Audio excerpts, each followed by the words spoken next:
بسم الله الرحمن الرحيم. الحمد لله رب العالمين، والصلاة والسلام على سيدنا ومولانا محمد خاتم النبيين وإمام المرسلين وعلى آله وأصحابه أجمعين وعلى كل من تبعهم بإحسان إلى يوم الدين. أما بعد، معزز حاضرین، السلام علیکم ورحمۃ اللہ تعالی وبرکاتہ. آج محرم کی 9 تاریخ ہے اور ہم محرم کے مہینے میں اس وقت جی رہے ہیں. اس مہینے کی کچھ خصوصیات ہیں جو اللہ تعالی نے اس مہینے کو عطا فرمائی ہے. سب سے پہلے تو یہ کہ ہجری تقویم کا یہ پہلا مہینہ ہے. گویا مسلمانوں کا جو ہجری کیلنڈر ہے وہ اس مہینے سے شروع ہوتا ہے. دوسرا، اس مہینے کا نام ہی محرم ہے. محرم کے معنی ہے جس کو حرمت دی گئی ہو، جس کو عظمت عطا کی گئی ہو. تو اللہ تبارک و تعالی نے اپنے فضل و کرم سے اس مہینے کو حرمت عطا فرمائی ہے. اور یہ ان 4 مہینوں میں سے ہے جن کا ذکر قرآن کریم میں فرمایا کہ ہم نے سال کے 12 مہینے بنائے ہیں اور ان میں سے 4 مہینوں کو حرمت دی ہے. 4 حرم. یہ وہ مہینے تھے جن میں حضرت ابراہیم خلیل اللہ علیہ السلام کے بعد سے یہ حکم دیا گیا تھا کہ اس میں کوئی لڑائی نہیں کرنی، کوئی جنگ نہیں کرنی. اور زمانہ جاہلیت میں بھی لوگ اگرچہ شرک کی خرابی میں مبتلا ہو گئے تھے، لیکن ان 4 مہینوں کی حرمت کا وہ بھی پاس کرتے تھے.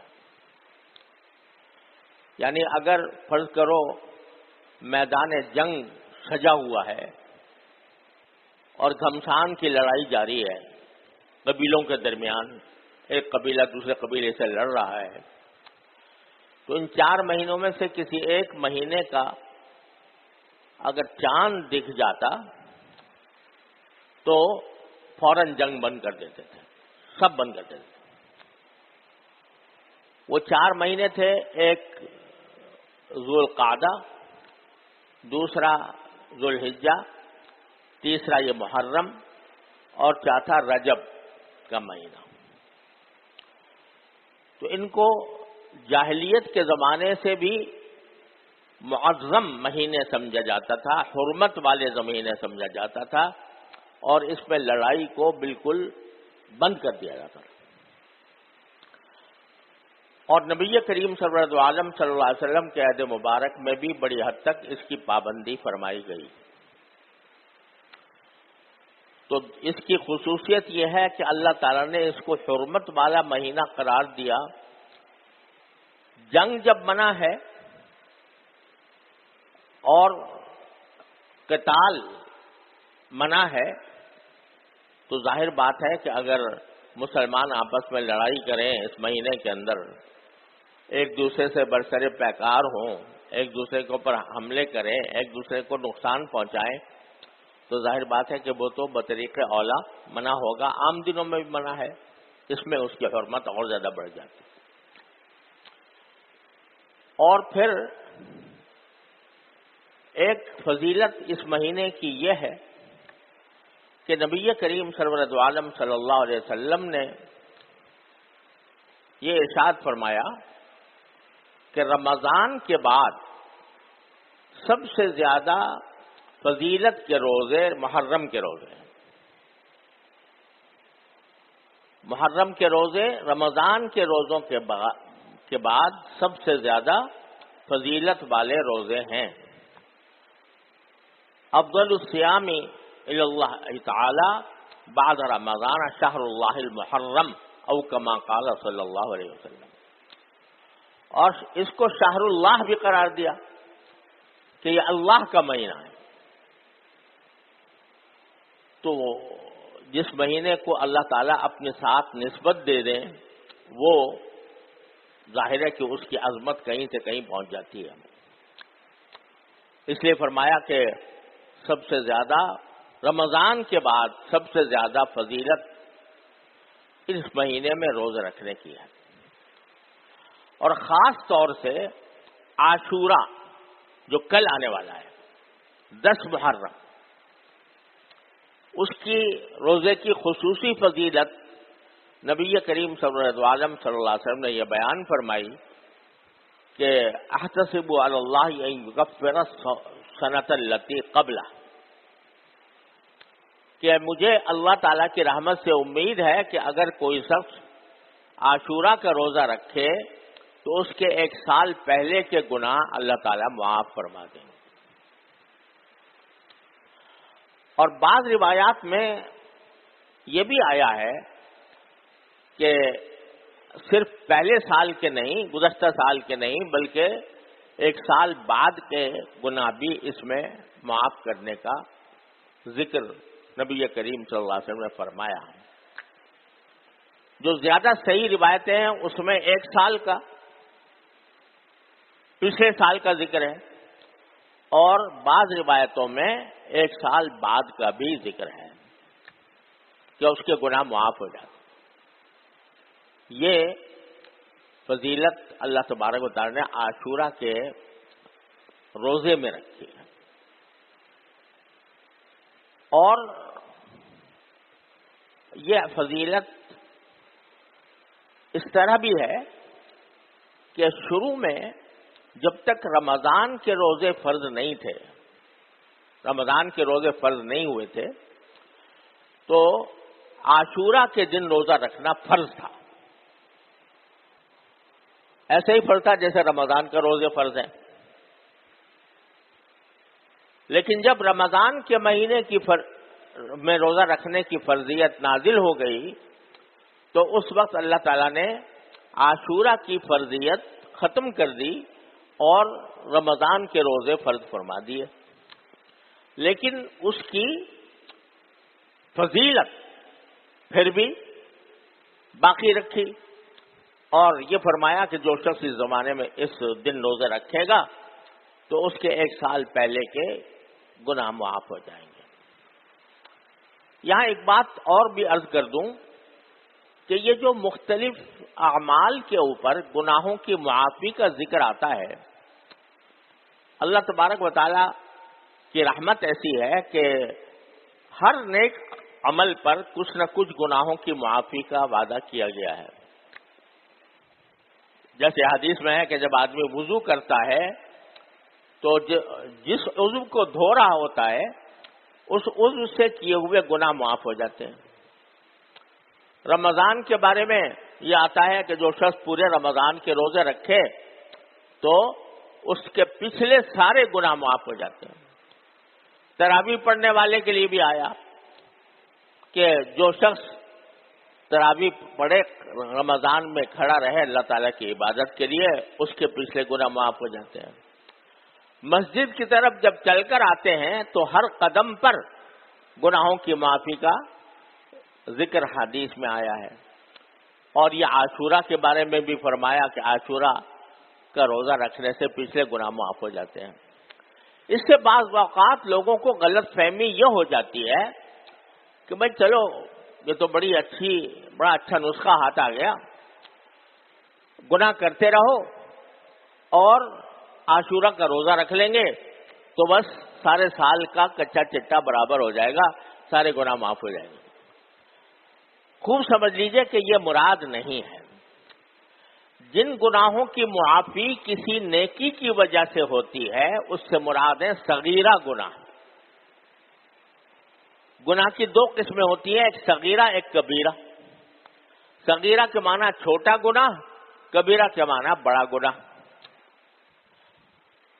بڑا گناہ وہ ہوتا ہے جس پر قرآن کریم نے یا نبی کریم صلی اللہ علیہ وسلم کی حدیث میں اس پر کوئی وعید بیان کی گئی، وہ کبیرہ گناہ ہے.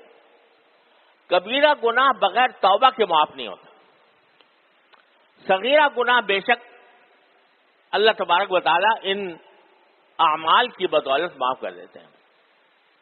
اور صغیرہ گناہ جو ہیں وہ اس قسم کے ہوتے ہیں کہ مثال کے طور پر کسی وقت آدمی سستی دکھا گیا اور سستی دکھانے کی وجہ سے اس نے نماز کے خشوع میں کمی کر دی تو یہ ایک صغیرہ ہو گیا. بعض حضرات نے اور بھی بعض سے اعمال کو صغیرہ میں داخل کیا ہے کہ مثلا جو کسی وقت سلام کا جواب دینا ضروری تھا لیکن بے فکری میں نہیں دیا جواب تو یہ صغیرہ گناہ ہو گیا. یا مثال کے طور پر اگر کسی شخص نے آنکھ بہک گئی بغیر کسی باقاعدہ ارادے کے تو اور اس میں آدمی تھوڑی دیر اس نے اس سے لذت لے لی تو یہ صغیرہ گناہ ہو گیا. جان بوجھ کر ارادہ کر کے پہلے سے لذت لینے کی غرض سے اگر کرے گا تو خطرہ ہے اس کے کبیرہ ہونے کا، لیکن ایسے پڑ گئے تو صغیرہ. تو ہم دن رات جو اپنی زندگی گزارتے ہیں تو اس میں بہت سے صغیرہ گناہوں کا ارتکاب جانے بوجھے یا بغیر انجانے میں ہوتا رہتا ہے. تو اللہ تبارک و تعالیٰ ان گناہوں کو ان اعمال کی وجہ سے معاف فرما دیتے ہیں. کبیرہ گناہ جو ہے وہ ہوتا ہے جس پر قرآن نے یا حدیث نے جس کے اوپر کوئی وعید بیان فرمایا. جیسے فرمایا کہ رشوت لینے والا اور رشوت دینے والا دونوں جہنم میں ہوں گے. اب یہ رشوت کبیرہ گناہ ہے اور اس کی معافی یہ ان اعمال سے نہیں ہوتی. کتنے حج کرتے رہو، کتنے عمرے کرتے رہو، کتنے روزے رکھتے رہو، کبیرہ گناہ اس سے معاف نہیں ہوگا. کبیرہ گناہ کی معافی کا واحد راستہ ہے توبہ، اگر وہ حق اللہ سے تعلق رکھتا ہے. اور اگر کسی بندے کے حق سے تعلق رکھتا ہے، کسی بندے کو نقصان پہنچایا ہے، تکلیف پہنچائی ہے، تو وہ صرف توبہ سے بھی معاف نہیں ہوتا جب تک کہ وہ صاحب حق اس کو معاف نہ کرے. لہذا یہ سمجھنا کہ یہ جو احادیث میں فضیلتیں آئی ہیں عاشورہ کا روزہ رکھنے کی تو اس کے بعد ہمیں چھٹی مل گئی ہے کہ جو چاہے کرتے پھریں، عاشورہ کا روزہ رکھ لیں گے تو بس گناہ معاف ہو جائیں گے. یہ خیال بالکل غلط ہے.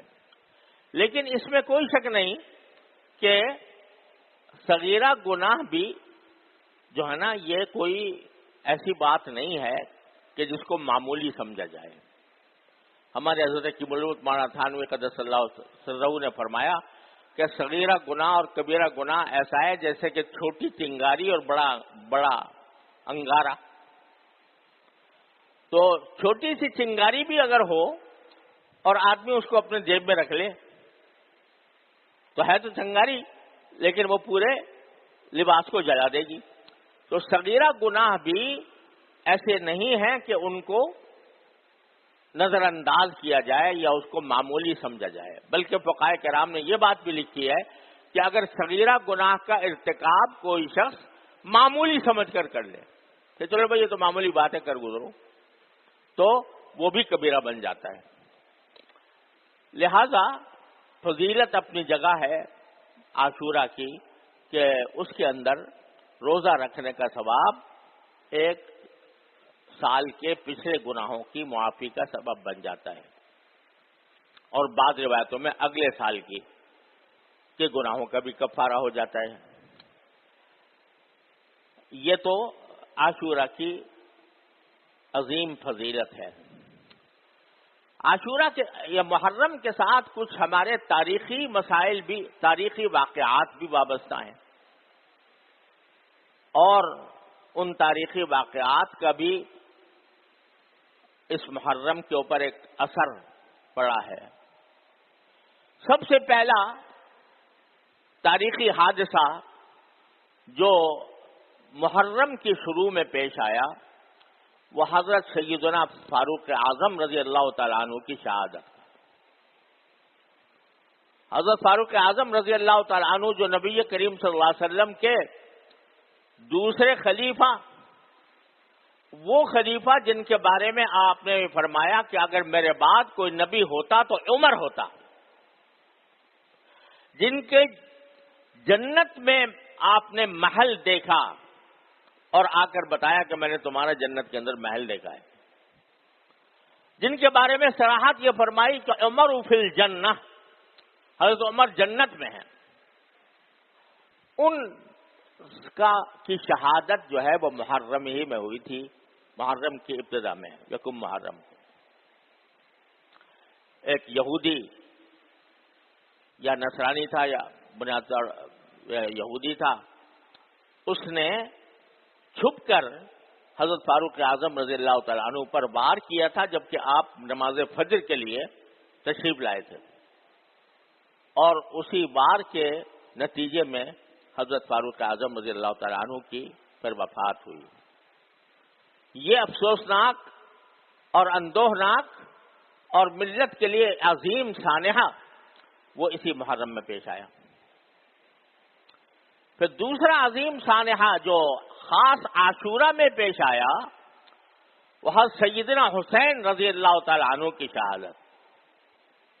نبی کریم سرور دو عالم صلی اللہ علیہ وسلم کے نواسے، جن کو آپ نے جنت کا ریحان قرار دیا، جنت کا پھول قرار دیا، جن کے بارے میں آپ نے فرمایا کہ اہل جنت کے نوجوانوں کے سردار ہوں گے، اور جن کی ساتھ آپ نے محبت کرتے ہوئے فرمایا کہ اللہ میں ان سے محبت کرتا ہوں، جو ان سے محبت کرے اللہ آپ بھی اس سے محبت کریں، وہ سیدنا حسین رضی اللہ تعالی عنہ، وہ اسی عاشورہ کے دن ظالمانہ طور پر ان کو شہید کیا گیا، وہ شہید مظلوم بنے اسی عاشورہ کے دن، اور اس کی وجہ سے یہ بھی ایک فضیلت ہے حضرت حسین رضی اللہ تعالیٰ عنہ کی کہ اللہ تعالیٰ نے ان کی شہادت کے لیے عاشورہ کا دن منتخب فرمایا، جو ایک مبارک دن تھا۔ بعض لوگ یہ سمجھتے ہیں کہ عاشورہ کی جو فضیلت ہے یا اس کا جو تقدس ہے یا اس کی جو اہمیت ہے وہ حضرت سیدنا حسین رضی اللہ تعالیٰ عنہ کی شہادت کی وجہ سے ہے۔ ایسا نہیں ہے، عاشورہ کا تقدس اور احترام تو پہلے سے چلا آتا تھا، رسول کریم صلی اللہ علیہ وسلم نے اس کو بیان فرمایا تھا، لیکن حضرت حسین سیدنا حسین رضی اللہ تعالیٰ عنہ کی یہ فضیلت ہے، ان کے مناقب میں یہ شمار کرنا چاہیے کہ اللہ تعالیٰ نے ان کی شہادت کے لیے ایک ایسا دن مقرر فرمایا یوم عاشورہ، اس میں شہادت ہوئی، اور مظلومانہ دو طریقے سے، ایک اس طرح کہ یہ شہر حرام تھا، وہی ان 4 مہینوں میں داخل تھا جن کے بارے میں میں نے عرض کیا کہ قرآن کریم نے ان 4 مہینوں کو حرام قرار دیا ہے۔ جاہلیت میں لوگ جنگ کرتے کرتے رک جاتے تھے اگر یہ مہینہ آ جاتا تھا، تو اس میں جنگ کی گئی ان کے خلاف شہر حرام میں۔ تو ایک ظلم یہ کہ شہر حرام کے تقدس کو پامال کیا گیا، اور شہر حرام کے تقدس کو پامال کرتے ہوئے ان کے خلاف جنگ کی گئی۔ دوسرا یہ کہ ان کو ظالمانہ طور پر شہید کیا گیا۔ روایات میں یہ بات داخل ہے، تاریخی روایات سے ثابت ہوتی ہے کہ حضرت حسین رضی اللہ تعالیٰ عنہ اگرچہ اس وقت یزید کی خلافت کو تسلیم نہیں کرتے تھے، اور اس لیے نہیں کرتے تھے کہ ان کے خیال میں یزید اس لائق نہیں تھا کہ وہ اسلامی امت کا سربراہ بنے، اور ان کو کچھ منکرات شرعیہ بھی ان پر ظاہر ہوئے تھے کہ یہ منکرات شرعیہ کا ارتکاب ہو رہا ہے، تو اس کے خلاف حضرت سیدنا حسین رضی اللہ تعالیٰ عنہ نے یہ سفر کیا تھا۔ لیکن جب ان کا محاصرہ کر لیا گیا اور ان کو آگے بڑھنے سے روک دیا گیا، تو اس وقت حضرت سیدنا حسین رضی اللہ تعالیٰ عنہ نے یہ فرمایا تھا کہ میں جنگ کرنے کے لیے نہیں آیا، میں ایک اس بات پر احتجاج کرنے کے لیے آیا ہوں کہ ایک ناجائز حکمران کو حکمران بنا لیا گیا۔ لیکن یہ بھی شریعت کا چونکہ حکم ہے کہ اگر کوئی ناجائز طور پر حکمران بن جائے، اس کا اقتدار قائم ہو جائے، تو پھر اس کو مجبوری کے طور پر قبول کیا جاتا ہے جب تک کہ اس کو ہٹانے کا کوئی طریقہ ممکن نہ ہو۔ تو اس لیے بعض روایات میں یہ آتا ہے کہ انہوں نے یہ پیشکش بھی کی تھی کہ میں خود یزید سے گفتگو کرنے کے لیے تیار ہوں، لیکن اس سب کے باوجود یزید نے جس کو گورنر بنایا ہوا تھا عبید اللہ بن زیاد، وہ حضرت حسین رضی اللہ تعالیٰ عنہ سے بات چیت پر آمادہ نہیں تھا، اور اس نے جنگ ٹھان لی اور ان اہل بیت کے اس قافلے پر اس نے حملہ کیا۔ نہ صرف حملہ کیا، دریائے فرات جو قریب بہتا تھا، دریائے فرات کا پانی ساری دنیا کو سیراب کرتا تھا، اس کا راستہ بند کر دیا تاکہ ان کو پانی نہ ملے۔ تو یہ ساری ظالمانہ حرکتیں عبید اللہ بن زیاد نے کی، اور پھر یزید نے اس کے اوپر اس کے خلاف کوئی کارروائی بھی نہیں کی۔ اس لیے حضرت حسین رضی اللہ تعالیٰ عنہ کی شہادت مظلومانہ شہادت تھی، ان کے خلاف جو کارروائی تھی وہ ظالمانہ کارروائی تھی، اور اس ظالمانہ کارروائی کی وجہ سے حضرت حسین رضی اللہ تعالیٰ عنہ کی شہادت کا وہ المناک سانحہ پیش آیا جس پر جتنا غم کا اظہار کیا جائے کم ہے۔ یہ حضرت حسین تو لیکن حضرت حسین کی شہادت ان کی منقبت ہے، ان کی فضیلت ہے کہ اللہ تبارک و تعالی نے ان کے لیے مرنا تو ہر ایک کو ہوتا ہے، لیکن ایک تو شہادت کی موت عطا فرمائی، اور شہادت کی موت بھی محرم کے عاشورہ میں 10ویں تاریخ کو مقرر فرمائی۔ تو یہ فضیلت ہے حضرت سیدنا حسین رضی اللہ تعالیٰ عنہ۔ لیکن ایک بات اور عرض کر دوں، تاریخ میں یہ مذکور ہے کہ چونکہ حضرت حسین رضی اللہ تعالیٰ عنہ کو کچھ اندازہ ہو گیا تھا کہ یہ لوگ مجھے چھوڑیں گے نہیں، تو اس وقت شہادت سے 1-2 روز پہلے انہوں نے خطبہ دیا، اور اس خطبے میں لوگوں کو جو وصیتیں کی، ان میں ایک وصیت یہ بھی ہے کہ میں اگر شہید ہو گیا تو میرے شہادت کے اوپر تم ماتم نہ کرنا، تم نوحہ نہ کرنا، تم میری شہادت کے اوپر، میرے دنیا سے جانے کے اوپر وہ جاہلیت کے طریقے اختیار نہ کرنا جو جاہلیت میں تھے، اور رسول کریم صلی اللہ علیہ وسلم نے ان کو ممنوع کر دیا تھا۔ جاہلیت میں جب کسی کا انتقال ہوتا تھا تو جتنا بڑا آدمی ہے اسی کے حساب سے اس پر ماتم ہوتا تھا، اس کے گریبان چاک کیے جاتے تھے، اس میں خود سر پر مٹیاں ڈالی جاتی تھیں، اور خدا جانے کیا کیا حرکتیں، اور رو رو کر نوحہ کیا جاتا تھا۔ نوحہ کے معنی ہوتے ہیں کہ رو رو کر شعر پڑھنا اور رو رو کر مرحوم کے فضائل و مناقب بیان کرنا یہ نوحہ ہے. اور نبی کریم صلی اللہ علیہ وسلم نے جاہلیت کی جن رسموں کو آپ نے مٹایا ان میں ایک بہت بڑی رسم نوحہ کی آپ نے مٹائی کہ نوحہ کرنا ناجائز ہے. تو یہ خود حضرت حسین رضی اللہ تعالیٰ عنہ خطبے میں یہ فرما رہے. ظاہر ہے کہ نواسے تھے رسول کریم صلی اللہ علیہ وسلم کے, آپ کے جگر گوشے تھے, آپ کی تعلیمات سے کیسے ذرہ برابر وہ انحراف فرما سکتے تھے؟ تو انہوں نے یہ خطبے کے اندر خود یہ وصیتیں فرمائیں.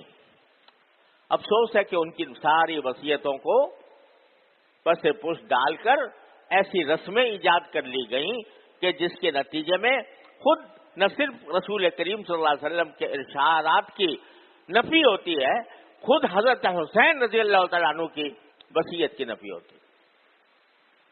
اور ایک پورا ایک طوفان برپا ہو جاتا ہے نوحوں کا اور ماتموں کا. بہرحال جو لوگ کرتے ہیں وہ جانے, ان کا کام جانے, لیکن مسلمانوں جو مسلمان اہل سنت ہیں, جو نبی کریم صلی اللہ علیہ وسلم کی سنت کے تابع ہیں, جو حضرت حسین رضی اللہ تعالی عنہ کی وصیتوں کے تابع ہیں, ان کو اس قسم کی مجالس میں جہاں یہ نوحہ ہوتا ہو یا جہاں ان کے حضرت حسین کی وصیتوں کے خلاف ورزی کی جاتی ہو, وہاں ایک متبع سنت مسلمان کا کوئی گزر نہیں ہونا چاہیے, وہاں اس کی شرکت نہ ہونی چاہیے. کیونکہ رسول کریم صلی اللہ علیہ وسلم کا ارشاد ہے کہ جو شخص کسی ایک مجلس میں بیٹھتا ہے, کسی بڑی مجلس میں بیٹھتا ہے, بیٹھا ہی ہو, دیکھنے کے لیے بیٹھا ہو, تو اس کا شمار اسی مسجد کے لوگوں میں ہوگا. لہذا جو کر رہے ہیں وہ اپنے اعمال کے خود جواب دہ ہیں, اور ہمیں ان سے تعرض اس لیے نہیں کرنا کہ ہمیں اس کا حکم نہیں دیا گیا. یہ بعض لوگ سمجھتے ہیں کہ یہ جو رسول کریم صلی اللہ علیہ وسلم نے فرمایا کہ اگر کوئی منکر دیکھو تو پہلے اس کو اپنے ہاتھ سے روکنے کی کوشش کرو, اگر ہاتھ سے روکنے کی استطاعت نہ ہو تو زبان سے روکو, زبان سے استطاعت نہ ہو تو دل سے اس کو برا سمجھو.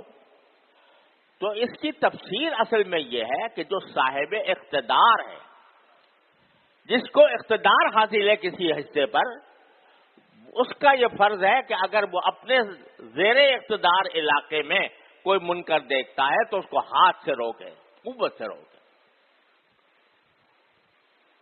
مثلا ہمارا تھوڑا بہت اقتدار اس مسجد پر ہے, اس مدرسے پر ہے, یہاں اگر ہم کوئی منکر ہوتا ہوا دیکھیں تو ہمارا فرض ہے کہ اس کو قوت سے روکیں, ہاتھ سے روکیں. لیکن جو صاحب اقتدار نہیں, وہ اس کے لیے حکم کیا ہے کہ زبان سے اگر ضرورت ہو زبان سے روکو, اگر زبان کی بھی قدرت نہیں ہے تو پھر دل سے اس کو برا سمجھو. لہذا جو لوگ یہ رسمیں بجا لا رہے ہیں, نوحے کی, ماتم کی, جلوسوں کی, تعزیوں کی, جو کر رہے ہیں اس کے وہ اعمال کے خود ذمہ دار ہیں. ہم اس بات کے مکلف نہیں ہیں کہ ہاتھ سے جا کر ان کو روکیں یا ان سے لڑیں یا ان سے کوئی جنگ مول لیں یا ان کے اوپر حملے کریں یا ان کے ساتھ کوئی اشتعال انگیز کارروائی کریں. ہمارا کام یہ ہے کہ اس کو برا سمجھیں, غلط سمجھیں, لیکن پرامن رہیں. تو اس طرح یہ ایک اعتدال کا راستہ ہے جو شریعت نے ہمیں بتایا ہے, اسی اعتدال کے راستے پر قائم رہنے کی ضرورت ہے. اللہ تبارک و تعالیٰ اپنے فضل و کرم سے, اپنی رحمت سے ہمیں عاشورہ کی فضیلت کا حقدار بھی بنائے اور اس کے تقدس اور اس کی برکات سے ہماری زندگیوں کو روشن فرمائے. وآخر دعوانا الحمدللہ.